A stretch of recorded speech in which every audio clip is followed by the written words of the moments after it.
Now please join me in a very warm welcome to our next speaker, Sudarshan Shetty. Process. Because you were trained as a painter and then turned into sculpture and then into... Sure. When I was in school, I discovered that I was good in drawing because of the teacher I had, and very supportive art teacher.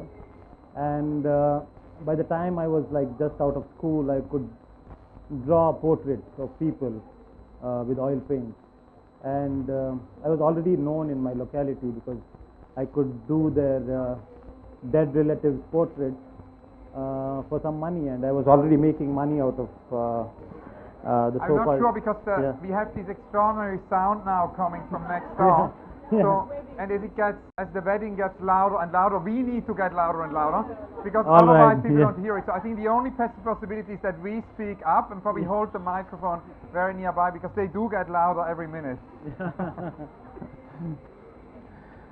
So by the time I was out of the school, I was already good at making imitations out of photographs of dead relatives of people, and I was already making money. I would paint a portrait for like 300 rupees to 400 rupees, which would end up in people's walls with the sandalwood garland on it, and then I kind of everyone else did in my locality. I came from a lower middle class background, and I went to I to study commerce because that seemed like the easiest thing to do because I had to just spend 4 hours of my day doing that, and I could if you went into arts or sciences, it meant lot of work. So I went to do commerce, and I was miserable in those 4 years that I was there, and then somehow I felt that I need to go to a school of art, and I got into a school of art without my parents knowing, and it opened up a new world for me completely, and I began by the second year into it, making these strange pictures that my parents didn't understand. I was discovering Robert Rauschenberg, I was discovering Jasper John, James Rosenquist, and a little later Art de Povera, and so it was. My parents were a little worried for a while that I was going astray. So that's how it began, really. Now we spoke with Shetty Kalat about the city, and for him Mumbai being an inspiration, a source, a very big influence on the work, and you are also considered to be an artist of urban life, of contemporary life. I was wondering what it is about the city that fascinates you, and if you could talk a little bit about Mumbai as your resource. Yeah, I take it in a very abstract manner. I draw from it in a very abstract manner, which cannot be defined by singular objects or specific objects that come out of the city. I see city as being my studio, really, that I draw from, and it could be what I find on the streets, or the life or the negotiation that I have to do constantly, that keeps me all my information comes out of those negotiations, really. And what's the role of chance within these negotiations? I mean, Anita Dube talked in her plenary a lot about the role of chance. I was wondering, what's for you the role of chance in the practice? It's big. Having said that, when I work on a show, I actually create that space somehow. I see myself doing that all the time. For example, if I was working on a show which I did in 2006, which was called Love, so I carried love everywhere, and the space became bigger and bigger over the period of time, and I saw myself things falling into that space like chance encounters, and it's like it works in that kind of polarity that you consciously kind of carry this space around, and you find objects that kind of come into. For example, I went to a blind school with a friend, and who's right here right now, for something, and there was this shop which was selling this brailler, and it just clicked into place into this show, and I just kind of made a machine around it, which typed the word love constantly on these reams of paper. Now, your very recent exhibition just opened in Mumbai. I'm not sure if it's still on, but it's a recent show. You told me the other day it's called This Too Shall Pass. Wondering if you could tell us about this exhibition and to which extent actually the site of the Victoria and Albert Museum was an inspiration for that. Sure, yeah, it's an interesting space. You know, this is a museum that I was taken to as a child by my mother, and as a place of entertainment, really. And most of these objects in the museum really, most of the objects really don't have dates on it, and I find it very interesting. And there are a lot of people who come into this museum really for entertainment rather than to study history or kind of, you know, locate oneself within that context. You know, like one of the reasons was to, you know, call it This Too Shall Pass, to kind of, you know, refer at the idea of freezing of an object within the museum space, and how does that work. And I essentially believe that, you know, it's impossible to freeze. The object is bound to change in its meaning over with time and space. So This Too Shall Pass is it's taken from a Sufi saying, or I mean, it's been said by different people, and you know, I did a Wikipedia search on it, and actually I stole it from a music video title. Now you mentioned objects, and I was kind of curious how important objects are to you and what kind of objects you look for. I mean, it ties in with the conversation we had with Bharti earlier, also with Anita, you know, the whole idea of juxtaposition of seemingly incongruous objects, as was written the other day in an article related to your work. And that obviously has also a connection maybe to surrealism. So I was wondering if you could talk a little bit about the objects.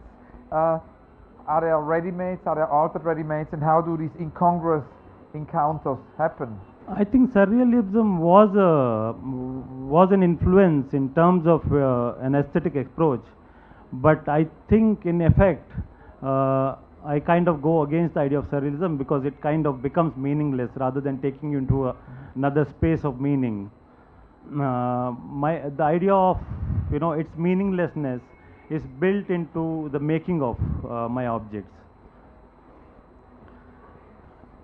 And do you have such incongruous encounters which haven't taken place yet? Do you have unrealized projects Yes, which have been too big to be realized? I made an unrealized project, and it was meant to be unrealized. And this was called 6 Drops, and it was conceived as a project as a flip book. And you had these 6 drops of blood and 6 drops of semen fall on the floor of Tate Modern. So I had this simulated image of Tate Modern, which represents an aspiration of an artistic profession, you see. And 6 drops refers to the idea of 6 internal enemies, and the role of your life. It's a Vedantic idea that role of your life is the one to get or deal with it or be rid of it. So I kind of drop these 6 drops. At the 6th drop, it kind of, I freeze it in the at the moment of its splash, and I make a building out of it, and it's oversized building, and people can walk into it. So I think there is this interesting polarity between the shedding of yourself, artistic self, and building something out of it. Now, when I researched about your unrealized project, you also talk in an interview in 2010, and that ties in with my whole question about museums and artists having their own idea of the museum. You talk about a project you do in collaboration with Shantanu Poredi, and it seems to be a collapsible museum that simulates a flea market during the weekends. Sure. It sounds exciting. Can you tell us more about this? Yeah, we designed this building, and we actually had a model in the middle of the room which kind of collapsed at the press of a button, and the idea was which could possibly facilitate a flea market. And the question was, what kind of objects do you contain in this museum, and what does flea market mean, you know, like both being places or arenas of where you find residual objects. So what is, you know, like it's also questions the you know, value system that kind of, you know, determines its value simply. Now, I also read about your collecting activity, and that's obviously Right. also ties in with the museum, and there are many artists who have big collections. Sol Levitt Yeah. was probably one of the biggest collectors among artists. Artists Yeah. also founding their own museum. I was curious to hear more about your collection and how you collect and what role that plays within your work. You know, like I look for works which are firstly affordable by me, and secondly there are a couple of younger artists that I'm very interested in, and in some way who represent something that I'm not. And who are the artists you're most interested in? I'm interested in Avinash Raghavan, Veera Raghavan, and Srinivasa Prasad. And so you collect the work into depth, like many pieces. Yeah, I have like 7 pieces from Avinash, and say 4 pieces now from each show, 1 piece from each show by And do you Srinivas Prasad. conceive of it to be a future institution, a future museum? Oh no, not really. No, not No. yet. Not yet. No. So too early. Yeah. One more question related to public art, because somehow we discussed a lot public art today, and I was wondering if you have any projects for public space which go beyond the museum, and can maybe tell us more about your public art projects. Obviously, in a Vito Acconci sense, not this idea there is no such thing as Yeah. a public space. It is about Yeah. making public. Right. I haven't made many public works really. I mean, now I'm working on a couple of them, and I have a lot of unrealized projects which I didn't talk about that are basically public works of art. But I would like it to be unrealized in some ways, because I would like it to be a reference to the idea of a public art, not actually having made it. Because I also I'm not very comfortable with idea of making these monuments that remain there forever. Now, I read many interviews with you, and I never found passages where you talk about cinema. And Yeah. Czesław Milosz told me, the poet in Krakow, that everybody in the 20th century was somehow influenced by cinema, every practitioner. So I was wondering to which extent cinema played a role for you, and if there are any projects of yours with moving image.